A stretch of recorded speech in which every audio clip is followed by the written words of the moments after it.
you have an old cardboard box that you don't need anymore? I certainly do. I find them everywhere. How about making them into something useful? Hey, box! Hi, Oystein! Did you ever grow tired of your old trainers? Yeah, they're falling to pieces and pretty smelly too. Blech. Well, get hold of a couple of the old shoe boxes and let's make some new ones. But first, let's make a work drawing. Imagine a shoe that is a bit more square and box-like than the ones you're used to wearing.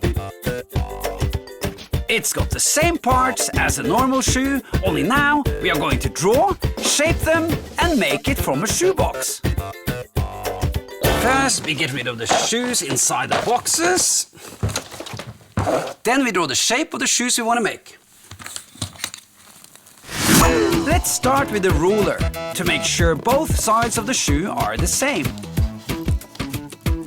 How big you end up making your shoe depends on what type of shoebox you have and the size of your feet. These shoes are flat at the front and curve up towards the ankle.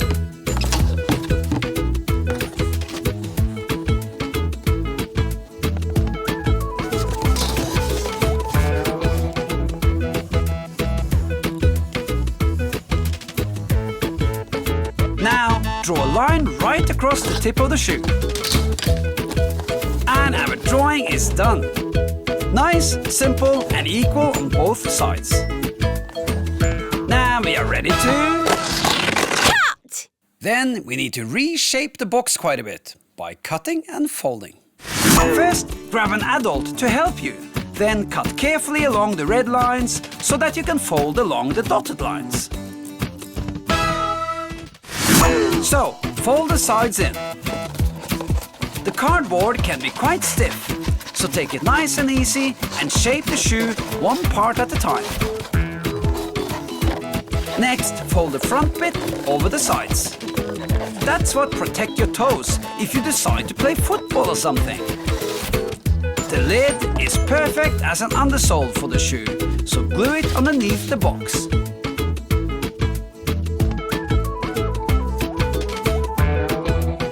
Push the bottom of the box down so that the glue grips the cardboard well. And that's what our shoe looks like when it's fully shaped.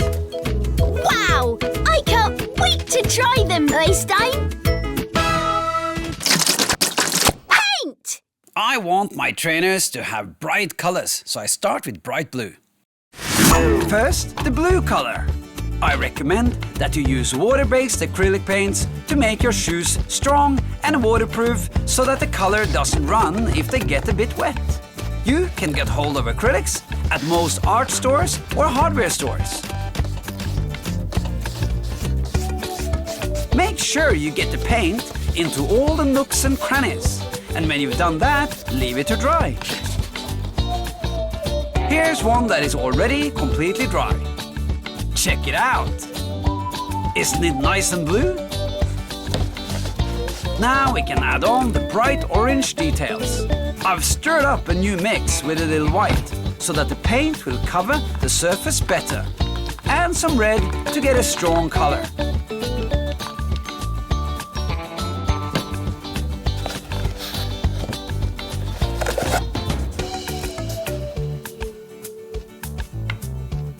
See how well the orange color covers up the blue.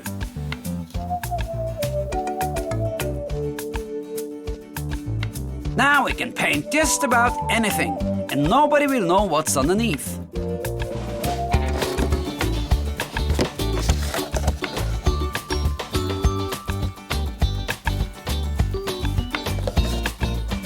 If you look closely at your trainers, you will see that there's a rubber sole at the bottom and a mix of colored patches and stripes to make the shoe look good. So, let's copy some of that to make the box shoes look more like real shoes.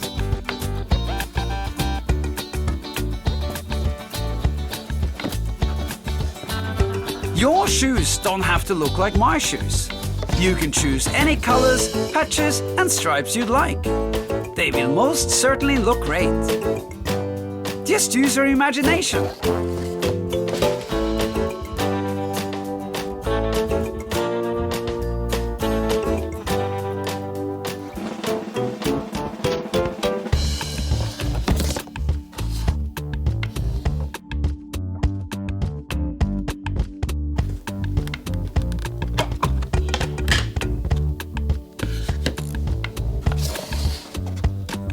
Next, add the cool logo on the side.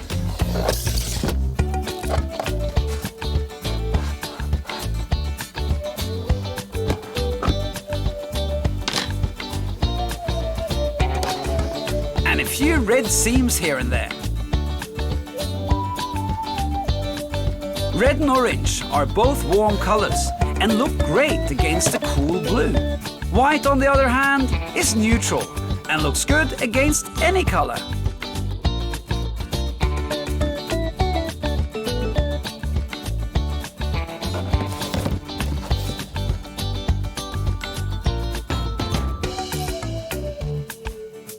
Now the paint is ready to dry. Add! Finally, we punch the holes and add the shoelaces. First, I take an old sweater and stuff it carefully into the shoe. I do this to make sure the cardboard doesn't bend downwards when I poke the holes.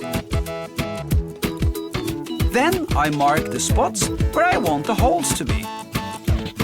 Not too close together and not too far apart. We want them just right.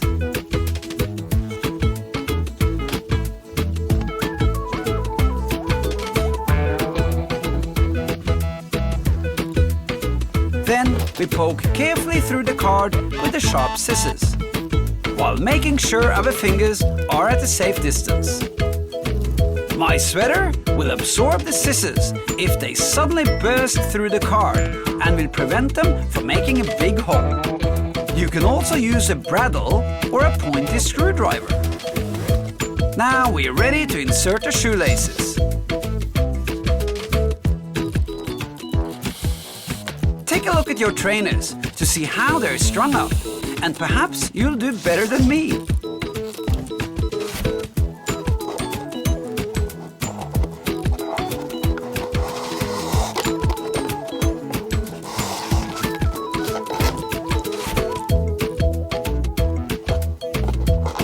Make some nice crisscrosses and tighten them up as you go. Make sure the ends are the same length, so that you can tie them up. Finally, we need a tongue to serve as a protection between your foot and the shoelaces. I just cut it out of cardboard, paint it white on one side and soften it up with a curve at one end. Stick it in just before putting the shoe on.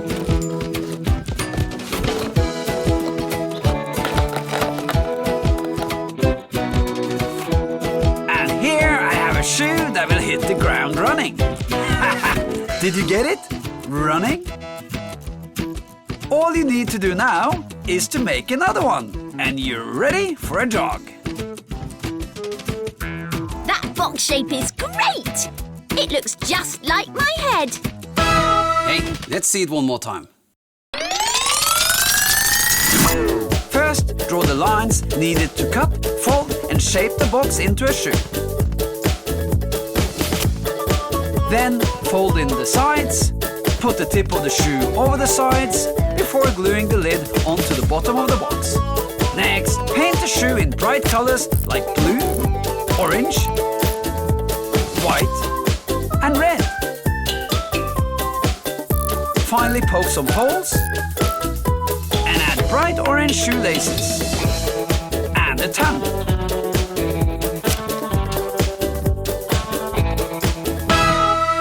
You can also turn your shoes into beds for dolls and teddies.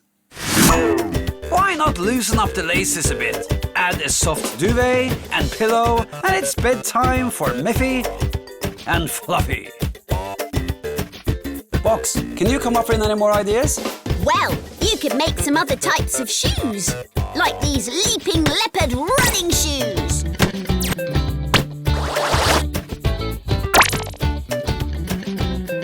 These bouncy bunny rabbit slippers.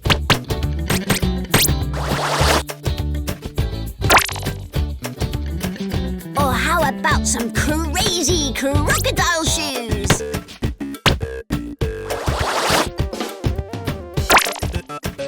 Sorted! I'm really great at this. There are thousands of ways you can box yourself. Just use your imagination.